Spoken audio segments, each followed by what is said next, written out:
My name's Ed Snowden. I'm 29 years old. I work for Booz Allen Hamilton as an infrastructure analyst for NSA in Hawaii.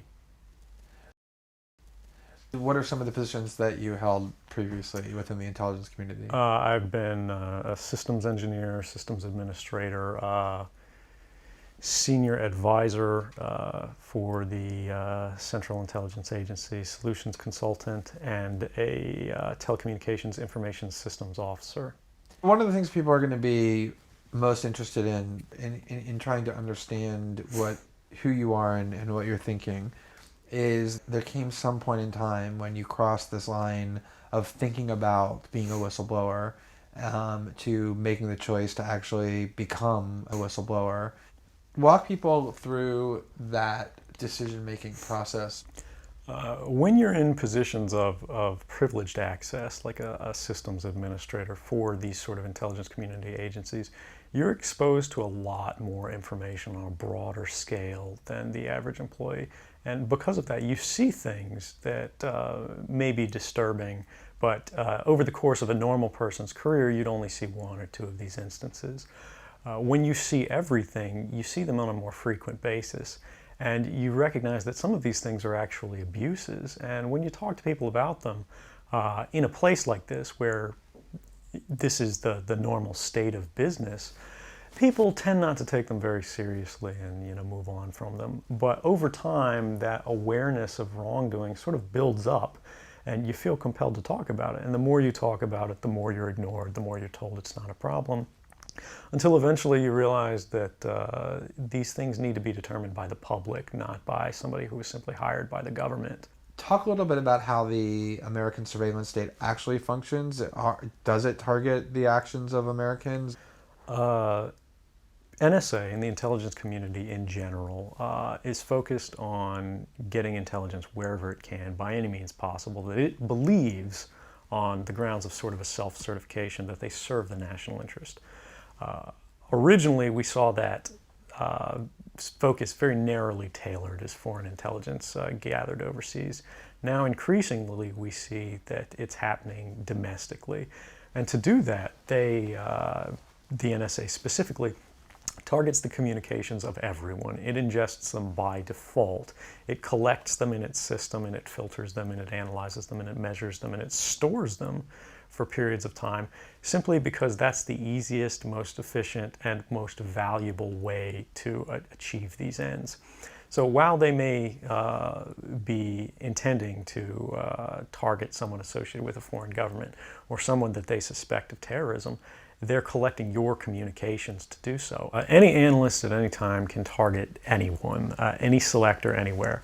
Where those communications will be picked up depends on the range of the sensor networks and the authorities that that analyst is empowered with. Not all analysts have the ability to target everything, but I, sitting at my desk, certainly had the authorities to wiretap anyone, from you or your accountant to a federal judge to even the president if I had a personal email.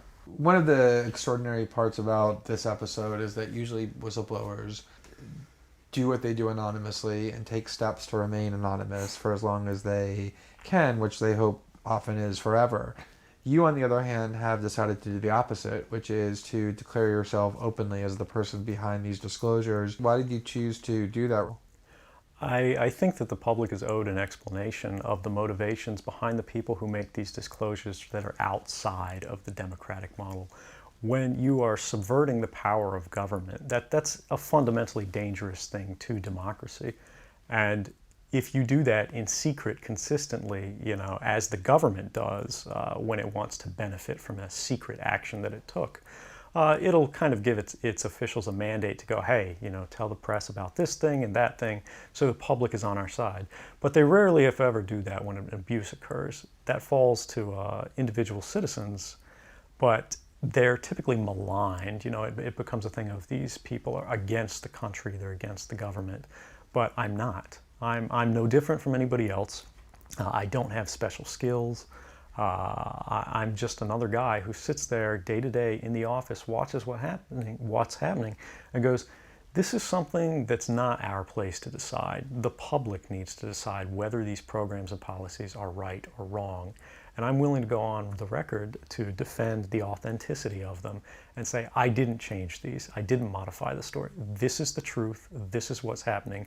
You should decide whether we need to be doing this. Have you given thought to what it is that the U.S. government's response to your conduct is, in terms of what they might say about you, how they might try to depict you, what they might try to do to you? Yeah, I could be, rendered by the CIA. I could have people come after me, or any of their third-party partners. They work closely with a number of other nations. Or they could pay off the triads, or any of their agents or assets. We've got a CIA station just up the road in the consulate here in Hong Kong, and I'm sure they're going to be very busy for the next week. And that's a fear I'll live under for the rest of my life, however long that happens to be. You can't come forward against the world's most powerful intelligence agencies and be completely free from risk, because they're such powerful adversaries that no one can meaningfully oppose them. If they want to get you, they'll get you in time. But at the same time, you have to make a determination about what it is that's important to you. And if living unfreely but comfortably is something you're willing to accept, and I think many of us are, it's the human nature. You can get up every day, you can go to work, you can collect your large paycheck for relatively little work against the public interest, and go to sleep at night after watching your shows. But if you realize that that's the world that you helped create, and it's going to get worse with the next generation and the next generation who extend the capabilities of this sort of architecture of oppression, you realize that you might be willing to accept any risk. And it doesn't matter what the outcome is, so long as the public gets to make their own decisions about how that's applied. Why should people care about surveillance? Because even if you're not doing anything wrong, you're being watched and recorded. And the storage capability of these systems increases every year consistently by orders of magnitude, to where it's getting to the point you don't have to have done anything wrong. You simply have to eventually fall under suspicion from somebody, even by a wrong call. And then they can use the system to go back in time and scrutinize every decision you've ever made, every friend you've ever discussed something with, and attack you on that basis to sort of derive suspicion from an innocent life and paint anyone in the context of a wrongdoer. We are currently sitting in a room in Hong Kong, which is where we are because you've traveled here. Talk a little bit about why it is that you came here, and specifically there are going to be people who will speculate that what you really intend to do is to defect to the country that many see as the number one rival of the United States, which is China, and that what you're really doing is essentially seeking to aid an enemy of the United States with which you intend to seek asylum. Can you talk a little bit about that? Sure. So there's a couple assertions in those arguments that are sort of embedded in the questioning of the choice of Hong Kong. The first is that China is an enemy of the United States. It's not. I mean, there are conflicts between the United States government and the Chinese PRC government, but the peoples inherently, we don't care. We trade with each other freely. We're not at war. We're not in armed conflict, and we're not trying to be. We're the largest trading partners out there for each other. Additionally, Hong Kong has a strong tradition of free speech. People think, oh, China, great firewall. Mainland China does have significant restrictions on free speech, but the people of Hong Kong have a long tradition of protesting in the streets, of making their views known. The internet is not filtered here, no more so than any other Western government. And I believe that the Hong Kong government is actually independent in relation to a lot of other leading Western governments. If your motive had been to harm the United States and help its enemies, or if your motive had been personal material gain, were there things that you could have done with these documents to advance those goals that you didn't end up doing? Oh, absolutely. I mean, anybody in the positions of access with the technical capabilities that I had could, suck out secrets, pass them on the open market to Russia. They always have an open door, as we do. I had access to, the full rosters of everyone working at the NSA, the entire intelligence community, and undercover assets all around the world, the locations of every station we have, what their missions are, and so forth. If I had just wanted to harm the U.S., that you could shut down the surveillance system in an afternoon. But that's not my intention, and I think for anyone making that argument, they need to think, if they were in my position, and you live a privileged life, you're living in Hawaii in paradise and making a ton of money, what would it take to make you leave everything behind? The greatest fear that I have regarding the outcome for America of these disclosures is that nothing will change.